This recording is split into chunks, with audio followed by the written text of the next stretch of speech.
Welcome to the first episode of our speaker series, ASEAN Alive. We're happy to be launching our first ever episode and hope you all enjoy and gain knowledge on new topics. My name is Joanne, and I'm the head of speakers in the Warwick Asean Conference, and I will be hosting our chat today. I'm excited to welcome our guest speaker, Jessica Laihad, who is greatly involved in Indonesia's sustainability and circular economy sector, specifically in the fashion industry. We're so excited and honored to have you on here.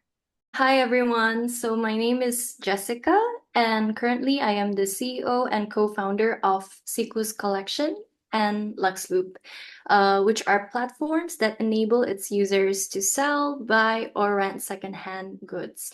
While running my two companies, I am also doing my thesis at Harvard University for my master's degree in sustainability.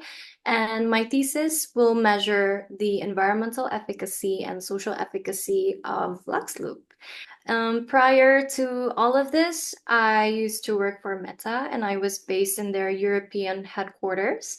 But on the side, I was also the sustainability lead for the European offices. Really happy to be here because I get the chance to share my knowledge, and I hope that this could somewhat be helpful for you guys in choosing your future careers. And also, hopefully, it can also increase your awareness in terms of sustainability in Southeast Asia. Thank you so much for that introduction. I'm really interested in learning more about the background for your business. So, for the next question, what exactly are the current fashion trends of sustainability and circular economy in the fashion industry, specifically in Indonesia and Southeast Asian region? Thank you so much, Joanne, for the question. Currently, in terms of sustainability, with Southeast Asian countries are starting to produce goods out of responsibly created materials, such as recycled materials or 100% cotton materials. For instance, in Indonesia, we now start to have local brands such as Sejauh Mata Memandang, which produces the line with recycled materials. And we also have Sukacita, which has their own 100% organic cotton farm. But then when we talk about circular economy, people don't actually realize that recycling is actually a part of the circular economy. The consumer behavior that everyone is very used to is the linear model, which is you extract the materials and then you manufacture it and then you buy it from shops and then it goes to collection. The collection is the waste management companies, or it ends up in the landfill. Then as for the circular economy, as you can see, there are the circles, semicircles. So for instance, here you see there's maintain, which is repair. And then the second one is reuse. This is also mostly known as the secondhand market. And then the third one, as you can see, there is refurbish, or often known as upcycling. You see a lot of people often mistake upcycling and recycling, but those two are actually very different things. So recycling requires the process of making the material into a new material again. And whereas for refurbish, or known as upcycling, they don't go through a process where you need to make it into a new material again. When we speak about circular economy trend in Southeast Asia, the two main trends that has been increasing would be the reuse, because a lot of secondhand designer platforms are starting to increase. For instance, in Indonesia, it's not just luxeloop. There are a bunch. Not just designers, even like Y2K, vintage, clothes. And the second trend would be refurbish, upcycling, because as you can see, I'm wearing one of the goods. In Indonesia, for instance, we have a lot of upcycling artists now, or designers who specialize in upcycling.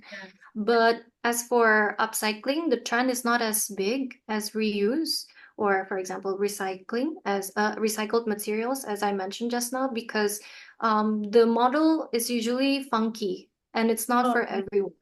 You get unique pieces. Even when you order the same stuff, everyone might receive different stuff because it Oh, really depends on what's available. yeah. So those are actually the current trends for both sustainability and circular economy in Southeast Asia. Okay, very interesting insights. So, for the next question, why do you think sustainability is important in the fashion industry in Southeast Asia? It's very important. Not a lot of people know about this, but the fashion industry is actually the second largest emitter worldwide, which is bad because the first largest emitter are actually goods that are required for daily necessities, such as shampoos, food, and so on. But the second is fashion. And I don't think we need to constantly buy clothes. It's definitely not a daily necessity. And Southeast Asian countries contribute to 12 to 15% of worldwide emissions. So that is a huge amount of emission. And not just, we are not only faced with fashion waste issues, we require 2,700 liters of water every time we produce new clothes. The United Nations actually has been alarming us that by 2025, we might be faced with water scarcity for certain regions. And the worst part is that those regions are actually the regions that can't even afford good quality water to drink on a daily basis, which is very, very sad.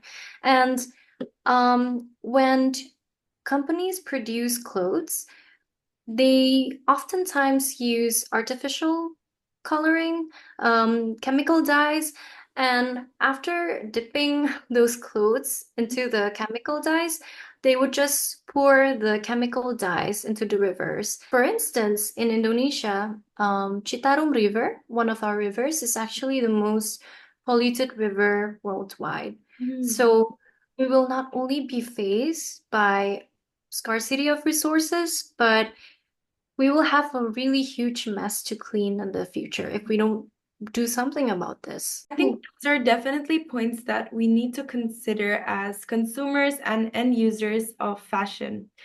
So, on a more optimistic note, looking forward, what do you think are key opportunities for young audiences in this transformative age? There are a lot of opportunities waiting ahead of you guys.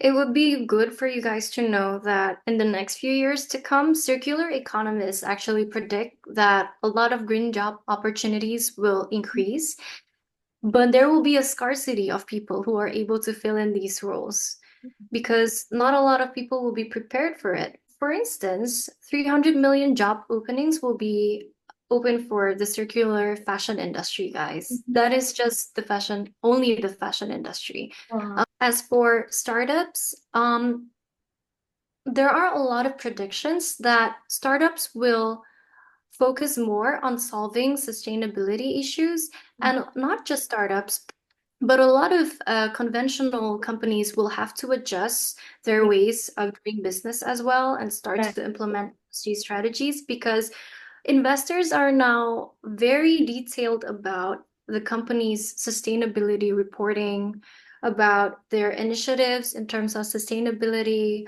because the public is now aware of it. They're Yeah. starting to be aware. And when companies are not responsible, when they are not doing what they say they are going to do in terms of the environment, in terms of the social well-being of their employees, people will talk and it will actually decrease their brand image, Yeah. which eventually will actually impact the company's growth or the company's revenue. Mhm. So they will have to readjust their business models as well and conduct excessive life cycle analysis. So why is all of this happening? Um, a lot of countries, not a lot actually, most countries measure their economic success through GDP, gross domestic production equation. It's an equation that, that sees, okay, so the more consumption there are, the more the country is succeeding, and so on. But unfortunately, the equation does not take sustainability into account. Yeah, So it right. backfires Mhm. for many of the countries. And currently, the countries that are growing in terms of GDP Mhm. at a quick rate is actually the Southeast Asian countries Yeah. to other countries. And due to this, it is estimated that there will be a GDP loss of 7.5% in Southeast Asia. Mhm. And the moment, which is why I said just now, there will be a sudden economic disruption, Mhm. it will happen because you can't keep running away from all of the impact that you are having. So all of this will just, it suddenly will, like new job openings will open and then new regulations will come out for businesses. For instance, for the retail industry, maybe they will be expected to sell, this is just an example, secondhand goods or more recycled goods. But Mhm. regulations will change because there's an economic disruption. So I'm very hopeful for sustainability in the next few years. Very hopeful too that new job opportunities will come out because, again, this is not a problem that can be solved by one party, Right. one government official, by one business. It takes teamwork. Mhm. Okay, wow. Thank you for those super valuable insights. And it's really great personally hearing about all these growing opportunities and a future for the young audiences in this constantly changing age. I've gained so much new information from you throughout this interview. And to close off our chat, do you have any final messages for Southeast Asian university students? My last message would be whatever major it is that you are taking, you are qualified to be within the sustainability space. I believe that Warwick students are competent and very smart. Mhm. And you can even start to contribute by volunteering for NGOs, for instance, that has environmental causes. But you can also do it within your own field. For instance, if you major in finance, then you can start to analyze the trend in the increase of investment for public companies, like the importance of sustainability initiatives. Maybe Yeah. you can create a platform that can analyze the ESG ratings for different companies, for instance. I'm really hoping that the future generation to come is more aware than my Yeah. generation. Really hoping that you guys will, think about it at least to actually do something that has an impact for the generation to come. All right. Thank you so much for those inspiring final closing words. Jessica, it's been such a pleasure to have you on our first speaker series.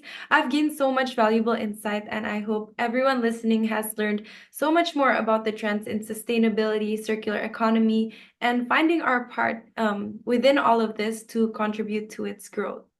Thank So you. thank you so much. It's been a pleasure having you, and we hope your business can continue to grow, and we're wishing you all the best. Thank you so much. Bye, Thank guys.